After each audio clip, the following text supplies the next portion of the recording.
Hello everyone! In this video, quick bike check tayo ng Sunpeed Triton budget road bike. Let's go!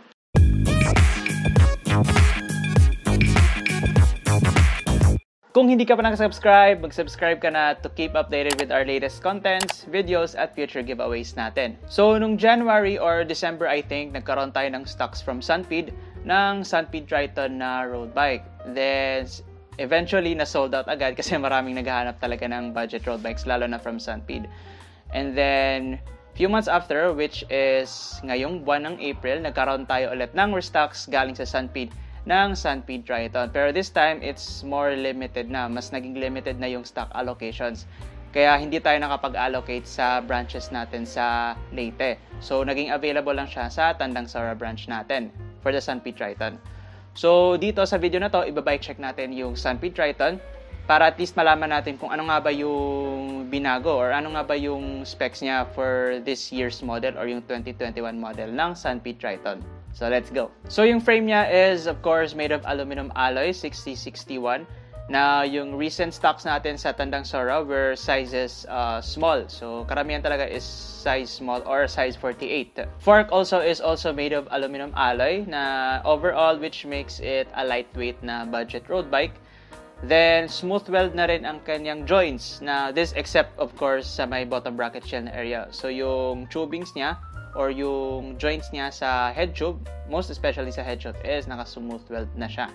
So, magandang tignan na siya and almost seamless kung titignan niyo yung connection between the fork and the head tube of the frame. And hindi pala siya aero type. So, non-aero type siya na road bike. Obviously, it's because of the tubings. Hindi siya naka-teardrop. Cockpit set naman niya is, of course, all stock galing sa Sunpeed from the seat post, which is 37.2 millimeters.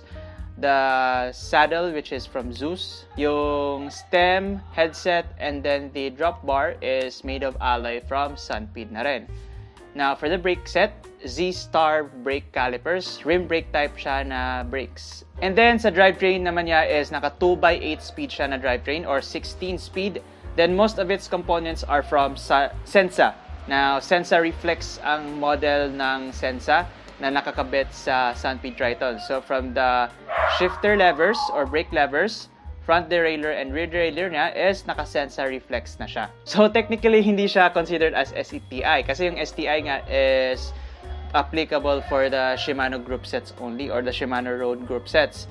But for the functionality and the braking or shifting ability of this Sensa Reflex is nasa isang component na lang siya.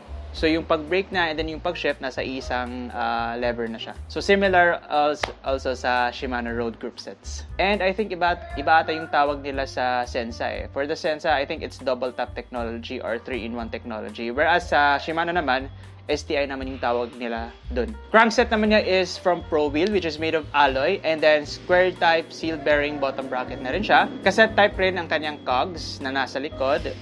And then yung chain naman niya is 8-speed. Then, pagdating naman sa wheelset niya, all stock from Sunpeed. Alloy na rin ang kanyang rims. And then the tires is CST Cesar 700/25C na may kasama na rin siyang stock pedals. And I almost forgot, yung frame pala niya is internal cable routing.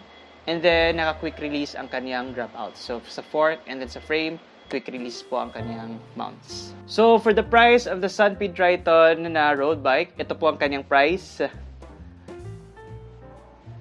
So, that's the price of the Sunpeed Triton na road bike natin na available. So, for availability, either konti na lang ang stocks or sold out na. So, just contact your nearest Striga Bikes branch for availability. Pag sold out na, sorry po in advance, apologies. But don't worry, hopefully, mag-restock ulit kami ng Sunpeed Triton and other road bikes as well from Sunpeed. So, hopefully, by the next quarter, I think, magkaroon ulit tayo ng restocks from Sunpeed. Nang mas marami, hopefully, para at least makover rin natin yung malalayo sa branches natin. So, that's it for this video. Quick bike check lang tayo sa Sunpeed Triton na model natin. And comment kayo down below kung sa tingin nyo in na in pa rin sa Philippine Market ang Sunpeed Triton. And what do you guys think if kung meron din bang other road bike na variants or road bike models na pwede niyong maalin tulad sa Sunpeed Triton. So, comment kayo down below. And like this video, Subscribe to our YouTube channel if di ka pa nag-subscribe para in kayo palagi sa mga future contents natin dito. And lastly, stay safe, wear your masks, stay at home muna tayong lahat, okay? So, peace out. God bless. Thank you guys for watching, by the way.